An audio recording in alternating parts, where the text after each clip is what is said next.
is Mappy, and welcome back to Reading with Matt. So, right now we are going to continue on reading, and we just finished Chapter 1, and so Chapter 2, The Vanishing Glass. And you can see a picture of Dudley on his birthday, which will be shown later on.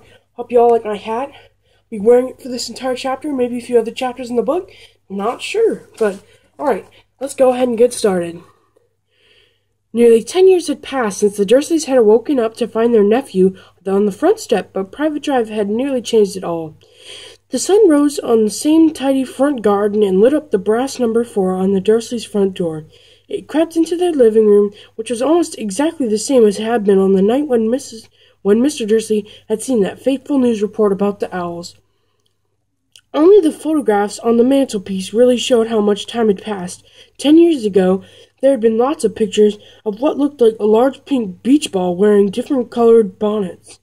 But Dudley Dursley was no longer a baby, and now the photographs showed a large blond boy riding his first bicycle on a carousel at the fair, playing a computer game with his father, and being hugged and kissed by his mother. The room had no sign at all that another boy lived in the house too. Yet Harry Potter was still there, asleep at the moment, but not for long. His Aunt Petunia was awake, and it was her shrill voice that made the first noise of the day. "Up! Get up! Now!" Harry woke with a start. His aunt rapped on the door. "Up!" she screeched, and Harry heard her walking toward the kitchen and the sound of the frying pan being put on the stove. He rolled onto his back and tried to remember the dream he'd been having. It had been a good one. There had been a flying motorcycle in it. He had a funny feeling that he had the same dream before. His aunt walked back outside the door. "Are you up yet?" she demanded. "Nearly," said Harry. "Well, get a move on. I want you to look after the bacon. And don't you dare let it burn. I want everything perfect on Dudley's birthday." Harry groaned. "What did you say?" His aunt snapped through the door. Nothing. Dudley's birthday. How could he have forgotten? Harry got slowly out of bed and started looking for his socks. He found a pair under his bed, and after pulling a spider off one of them, put them on. Harry was used to spiders because the cupboard under the stairs was full of them, and that's where he had slept. When he was dressed and went down the hall into the kitchen, the table was almost hidden beneath all of Dudley's birthday presents. Oh my gosh, calm down. It looked as though Dudley had gotten a new computer he wanted, not to mention the second television and the racing bike, exactly what Dudley wanted. A racing bike was exactly why Dudley wanted a racing bike was mysterious to Harry, as Dudley was very fat and hated exercise, unless of course it was involved punching somebody. Dudley's favorite punching bag was Harry, but he couldn't often catch him. Harry didn't look it, but he was very fast. Perhaps it had something to do with living in a dark cupboard, but Harry had always been small and skinny for his age. He looked even smaller and skinnier than he really was because he had to wear old clothes of Dudley's, and Dudley was about 4 times bigger than he was. Harry had a thin face, knobbly knees, black hair, and bright green eyes. He wore round glasses held together with lots of Scotch tape because of all the times Dudley had punched him on the nose. The only thing Harry liked about his own appearance was the very thin scar on his forehead that was shaped like a bolt of lightning. He had as long as he could remember, and the first question he could ever remember asking Aunt Petunia was how he'd gotten it. "In the car crash when your parents died," she said. "And don't ask questions." Don't ask questions was the first rule for a quiet life with the Dursleys. Uncle Vernon entered the kitchen as Harry was turning over the bacon. "Comb your hair," he barked, by way of a morning greeting. About once a week, Uncle Vernon looked over the top of his newspaper and shouted at Harry needed a haircut. Harry must have had more haircuts than the rest of the boys in his class put together, but it made no difference. His hair simply grew that way, all over the place. Harry was frying eggs by the time Dudley arrived in the kitchen with his mother. Dudley looked a lot like Uncle Vernon. He had a large pink face, not much neck, small, watery blue eyes, and thick blonde hair that lay smoothly on his thick, fat head. Aunt Petunia often said that Dudley looked like a baby angel, Harry often said that Dudley looked like a pig in a wig. Harry put the plate of eggs and bacon on the table, which was difficult as there wasn't much room. Dudley, meanwhile, was counting his presents. His face fell. 36, he said, looking up at his mother and father. That's 2 less than last year. Darling, you haven't counted all of Aunt Marge's presents. See, it's under this big one for Mommy and Daddy. All right, 37 then, said Dudley, going red-faced. Harry, who could see a huge Dudley tantrum coming on, began wolfing down his bacon as fast as possible in case Dudley turned the table over. Aunt Petunia obviously scented danger too, because she said quickly, "And we'll buy you another 2 presents while we're out today. How's that, Pumpkin? 2 more presents. Is that all right?" Dudley thought for a moment. It looked like hard work. Finally, he said slowly, "So I'll have 39, sweet Tums," said Aunt Petunia. "Oh." Dudley sat down heavily and grabbed the nearest parcel. "All right, then."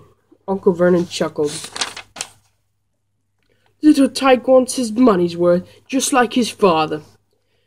"Attaboy, Dudley," he ruffled Dudley's hair.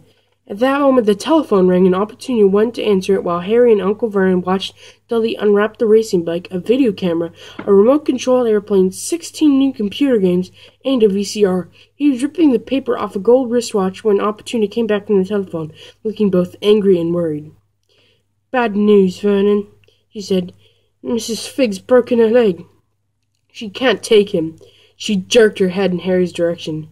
Dudley's mouth fell open in horror, but Harry's heart gave a leap.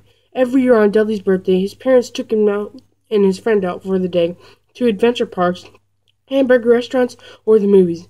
Every year Harry was left behind with Miss Figg, a mad old lady who lived 2 streets away.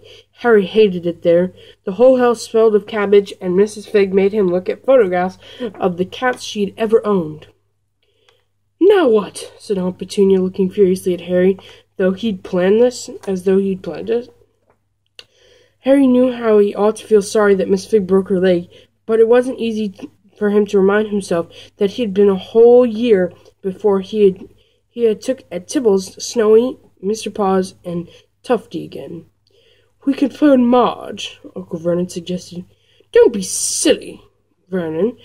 She hates the boy." The Dursleys often spoke about Harry like this, as though he wasn't there, or rather as something very nasty that couldn't understand them, like a slug. What's her name? Your friend Yvonne?"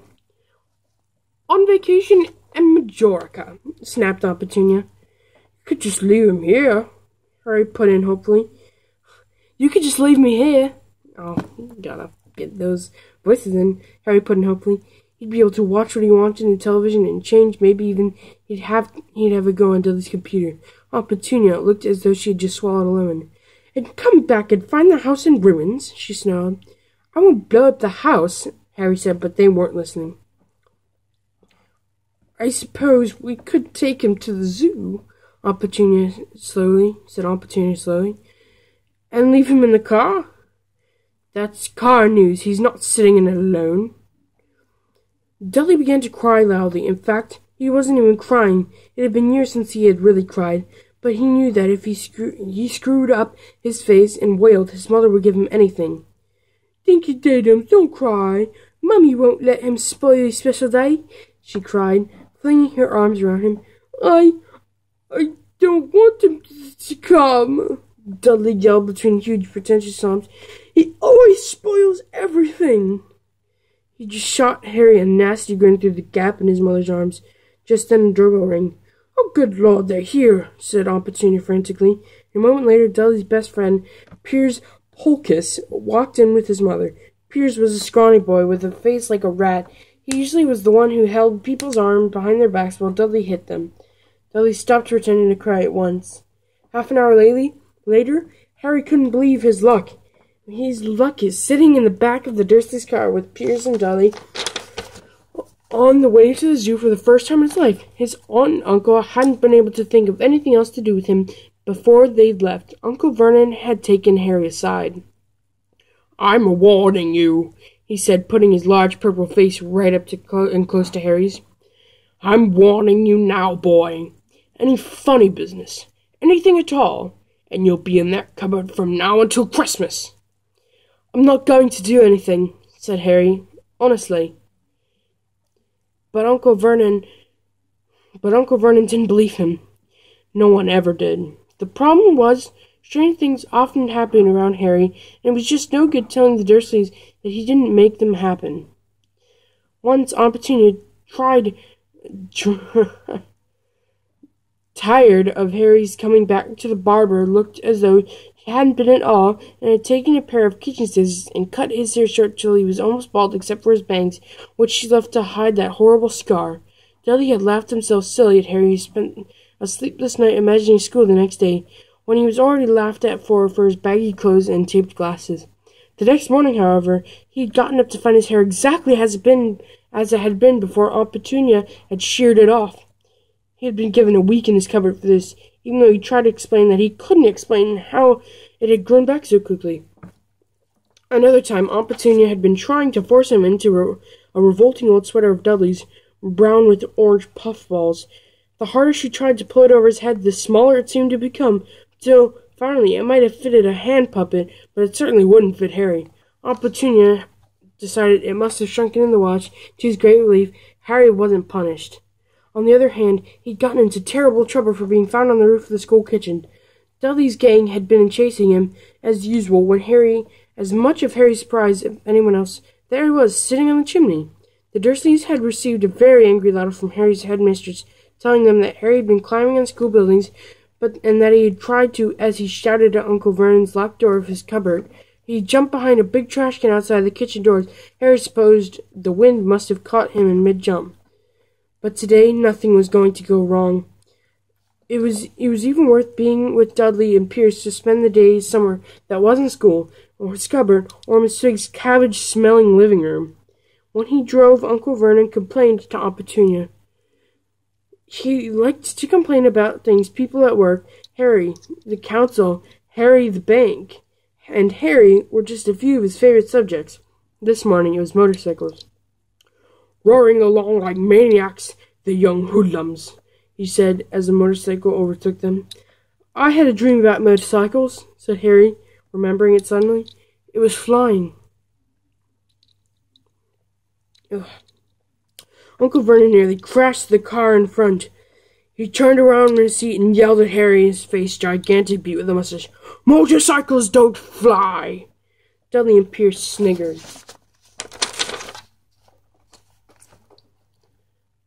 "I know they don't," said Harry. "It was only a dream." But he wished he hadn't said anything. If there was one thing the Dursleys hated even more than him asking questions, was him talking about anything, acting in a way it shouldn't, no matter if it was a dream or even a cartoon. They seemed to think he might get dangerous ideas. Whew. Alright guys, I'm going to go ahead and end that episode there. If you enjoyed it, go ahead and hit that like button. And should have the next episode up on Friday? No. Tuesday. I'll have it up on a Tuesday. So I want to thank you guys so much for watching this video, and I will see you in the next episode.